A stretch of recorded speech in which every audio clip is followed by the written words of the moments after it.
대중정치를 한다는 사람들이 자기들을 지지할 가능성이 아주 높은 광장에 나와 있는 유권자들하고 손을 잡지 않는 저게 무슨 대중정치입니까? 지금 국민의힘 국회의원들은 왜 광장을 극도로 저렇게 꺼리고 두려워할까?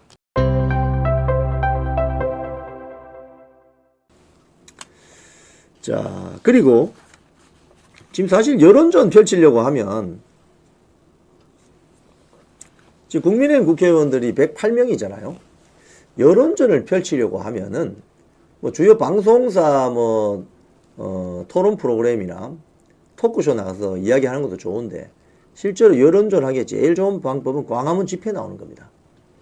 광화문 집회에 나오게 되면 기존의 언론들이 국회 출입 기자들이 다 따라 나오게 되어 있습니다. 국회의원들 배지들이 움직이게 되면 국회 출입 기자들이 다 나오게 되어 있어요. 그럼 그게 자연스럽게 기사가 되고 카메라, 사진 기자, 카메라 기자한테 다 촬영이 될 거 아닙니까? 그게 뉴스가 되는 거죠. 그게 제일 좋은 여론전인데 지금 국민의힘 국회의원들 108명은 어디서 무엇을 하고 있는지 알 수가 없습니다. 광화문 집회에 나와 있는 그 애국 국민들이 본인들 국회의원 만들어준 사람들일 가능성이 높죠. 그러면 그 애국 국민 유권자들이 그 함성을 지르는데 그 추운 겨울에 앉아서 왜 국민의힘 국회의원들은 단 한 명도 그 현장에 나타나지 않을까? 반면 민주당의 경우에 민주당은 상당히 전략적으로 조심스럽게 움직이긴 했으나 촛불행동의 집회, 민노총 집회 현장에서 같이 연대하는 모습을 보여줬잖아요. 특히 지난 주말에 있었던 트랙터 난동 사건 때 민주당 국회의원 10명이 한 10여 명이 현장에 출동해서 경찰청 직무대행을 겁박해가지고 트랙터가 서울 도심으로 들어갈 수 있도록 뚫어버렸잖아요. 민주당 국회의원들은 이런 짓거리도 하고 있는데 국민의힘 국회의원들은 도대체 어디서 무엇을 하고 있나요? 이걸 보는 많은 애국 국민들은 속이 터집니다. 속에 천불이 날 지경입니다. 도대체 국민의힘 국회의원들 108명은 도대체 뭘 하는지, 그 광장에 나와서 그 1시간이라도 못 앉아 있느냐 이거예요. 그러면 국회 출입 기자들이 다 와서 사진 찍고 카메라로 촬영해서 뉴스 내줄 건데 그게 국민의힘 국회의원들이 애국 국민들, 아스팔트에서 고생하는 애국 국민들 도와주는 길 아닙니까? 그게 뭐 굉장히 어려운 일인가요? 또 그 중에 한 명, 대표 한두 명 지정해서 연설하게 만들고 그게 뭐가 어렵냐고요? 응? 그런 게 어렵다면 대중정치를 하지 말아야지. 대중정치를 한다는 사람들이 광장에 나와 있는 자기들을 지지할 가능성이 아주 높은 광장에 나와 있는 유권자들하고 손을 잡지 않는 저게 무슨 대중정치입니까? 저거는 그냥 국회의사당 정치인 거지. 우리가 지금 민주화 투쟁 과정 또는 민주화 이후에 뭐 이름 내놓으라 할 만한 유명 정치인들이 다 어디서 컸습니까? 광장에서 컸잖아요. 광장에서. 예? 광장에서 배출된 정치인들이 대통령도 되고 한 거 아니에요? 지금 국민의힘 국회의원들은 왜 광장을 극도로 저렇게 꺼리고 두려워할까? 왜 그럴까? 광장에 나오는 것이 마치 무슨 큰 죄를 짓는 것인가? 광장에 나오면 좌익들이 만들어 놓은 그 프레임, 야, 너 거구야. 그 프레임이 무서워서 그런 것인가? 광장에 나와 있는 그 애국 국민들이 그럼 극우 세력인가? 극우 세력이 뭔지 아세요, 여러분? 독일 히틀러 나치입니다. 자기와 정치적인 견해가 다르다고 해서 야구방망이나 총칼로 막 물리력을, 폭력을 행사하는 그런 세력이 극우예요. 좌파들은 극좌고, 스탈린. 그런데 광화문에 나와 있는 그 애국 국민 세력이 극우라고? 그 사람들이 경찰관 폭행하는 거 봤어요? 경찰관 폭행은 극좌 세력, 즉 민노총 일부가 하는 거지. 간첩단 활동하고. 이게 대한민국의 극좌지. 대한민국엔 극우가 없습니다, 여러분. 그걸 아셔야 됩니다.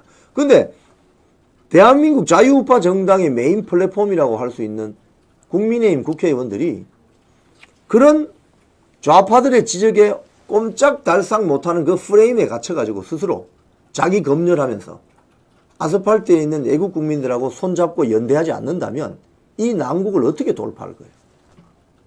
이번에 윤석열 대통령, 자기 당에서 배출한 윤석열 대통령을 탄핵하는 데 찬성하고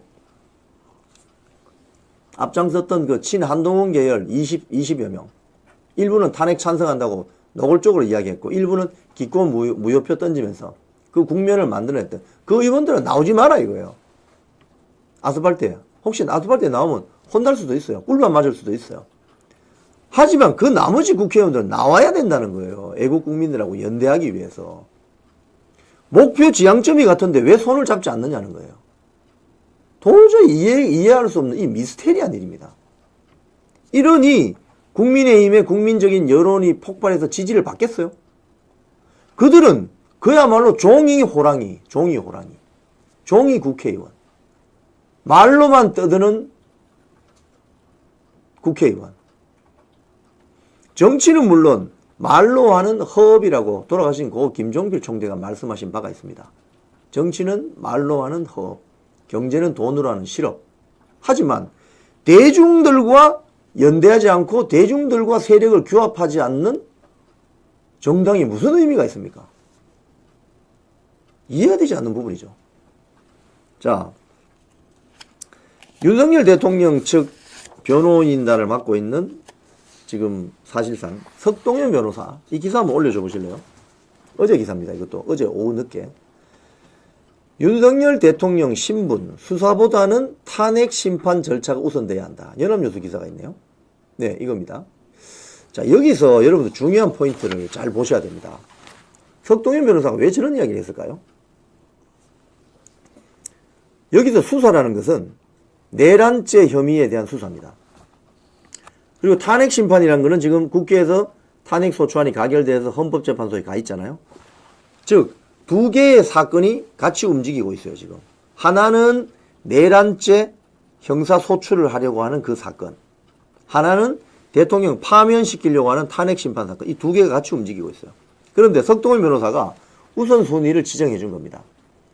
내란죄 수사보다는 탄핵 심판 절차가 우선돼야 된다. 허정희님 슈퍼챗 감사합니다. 자, 이게 무슨 소리냐? 이게 핵심입니다, 여러분. 석동현 변호사가 어제 핵심을 이야기한 거예요. 자, 내란죄 수사보다는 탄핵 심판이 우선이 되어야 되는 이유가 뭐냐? 첫 번째, 내란죄 수사는 내란 혐의에 관한 것입니다. 이 혐의가 입증이 되면 대통령 잡아넣을 수 있습니다. 유일하게 현직 대통령을 형사 소추할 수 있는 것이 내란죄 수사거든요.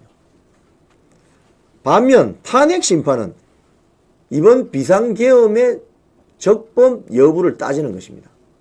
자, 그래서 이번에 12월 3일 내려진 그 비상계엄이 적법하거나 위법이 아닌 것으로 판명나면 내란죄는 자동 소멸돼 버리는 거예요. 그렇죠? 그러니까 일의 순서가 탄핵 심판을 먼저 해서 이 비상계엄이 적법했거나 위법하지 않다는 결론이 나게 되면 굳이 내란죄 조사를 할 필요가 없다는 거예요. 왜? 자동 소멸돼 버리니까. 대통령의 비상계엄법 선포, 비상계엄 선포가 적법했거나 위법하지 않았기 때문에 내란이 성립되지 않는다는 게 자동으로 그 내란죄 사건은 소멸돼 버린다는 거예요. 그래서 탄핵 심판을 먼저 해야 된다. 자, 그런데 만약에 내란죄 혐의에 대한 수사가 내란으로 결론이 나요. 근데 헌재 판결은 탄핵 기각이 났어요. 그럼 이게 뭐가 되겠습니까? 앞뒤가 안 맞는 대한민국 대혼란이 빚어지는 거죠. 비상계엄은 적법했는데 또는 위법하지 않았는데 내란은 성립한다? 이게 말이 됩니까? 말이 안 되죠. 완전히 이거는 그럼 난리가 나겠죠. 국가 대혼란이 빚어지는 거죠. 그러면 아마 내전이 일어날 수도 있을 겁니다, 아마. 자, 그런데 이번 비상계엄의 가장 큰 이유 중에 하나는 뭐죠? 윤석열 대통령이 말했죠. 대국민 담화에서. 국회 기능을 마비시키는 게 아니었다는 거예요. 뭐다? 선관위 서버를 보겠다는 거였어요. 선관위 서버. 즉, 부정선거 의혹을 규명하겠다는 것이었습니다. 그렇기 때문에 이걸 조사하지 않고 탄핵 여부에 대한 판결은 불가하죠. 즉, 중앙선관위 서버 관련, 부정선거 관련 이걸 조사하지 않고는 윤석열 대통령의 탄핵 심판을 내릴 수 없게 돼 있는 것입니다. 그래서 탄핵 여부 판결을 못하면 탄핵 심판은 자동으로 기각 또는 각하되는 것이고 내란 혐의 수사도 무혐의 또는 불기소가 되는 것입니다. 그래서 어제 그 제목 한번 보여주세요. 이 기사 제목 위에 석동현 변호사 수사보다 내란죄 수사보다 탄핵 심판 절차가 우선돼야 된다는 이야기가 바로 이 이야기입니다. 석동현 변호사가 아주 핵심을 찔렀습니다. 자, 그리고 또 하나는 살펴본 부분은 가처분 신청이 지금 변수예요. 가처분 신청. 이건 조선일보 기사인데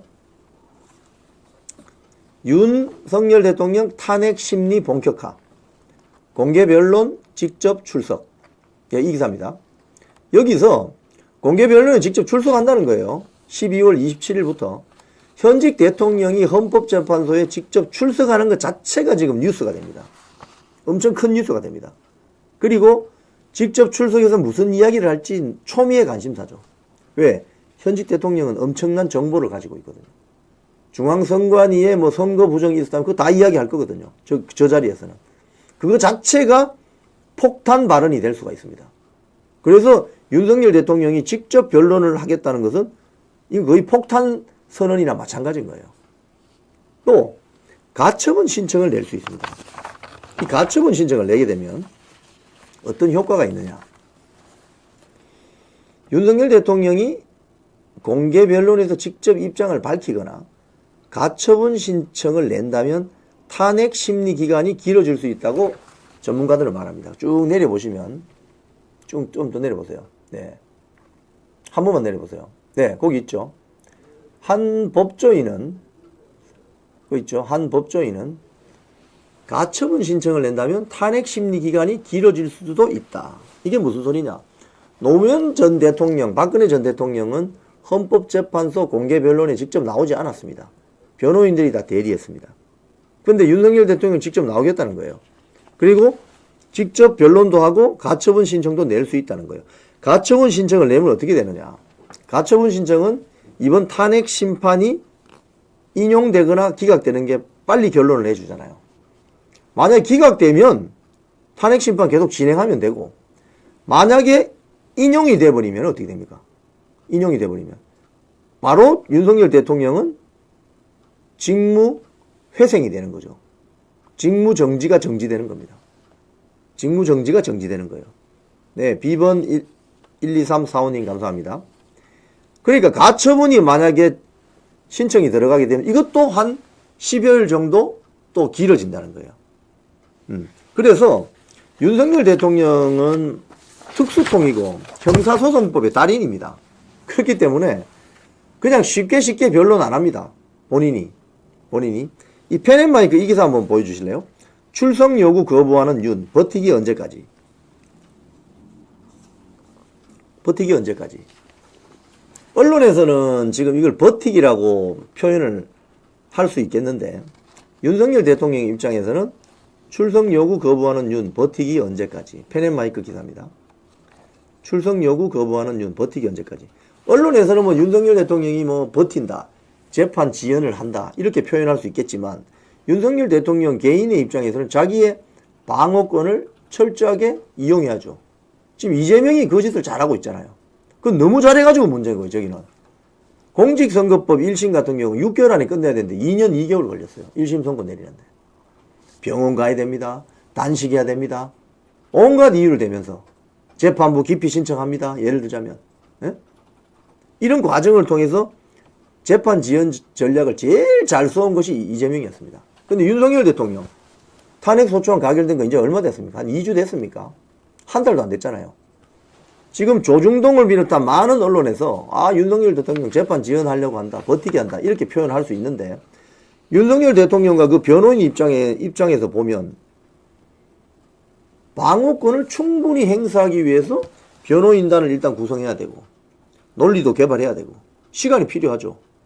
그리고 일반 뭐 형사 사건도 아니고 이건 한 국가의 대통령을 파면시켜 버리려고 하는 그런 판결이잖아요. 그럼 신중해야죠, 신중. 제가 수차례 말씀드렸지만 미국에서 유일하게 한 번 딱 대통령 탄핵 사건이 있을 때, 닉슨 대통령 워터게이트 사건 났을 때 미국 상원이 청문조사위원회를 1년 동안 가동했습니다. 그리고 그 이어서 하원이 청문조사위원회를 6개월 동안 가동했습니다. 1년 6개월 가동했습니다. 그리고 나서 닉슨 대통령이 스스로 사임했어요. 사임했습니다. 현직 대통령이 의회의 표결에 따라서 또는 탄핵되는 그런 역사적인 기록을 남기지 않겠다는 미국 민주주의의 힘이죠, 그게. 그런 겁니다. 근데 우리는, 대한민국 국회는 뭐다? 자기 나라의 대통령을 그냥 쓰레기장에 내다 버리듯이 며칠 만에 쓸어버리려고 하는 이 태도, 이건 아주 온당치 못하죠. 그렇기 때문에 윤석열 대통령의 재판 지연 전략 또는 버티기 전략 이런 게 아니라 본인에 대한, 현직 대통령 본인에 대한 방어권 지키기 차원이다. 이렇게 되면 재판은 심리는 계속 늘어날 것이다. 이렇게 볼 수 있는 거죠.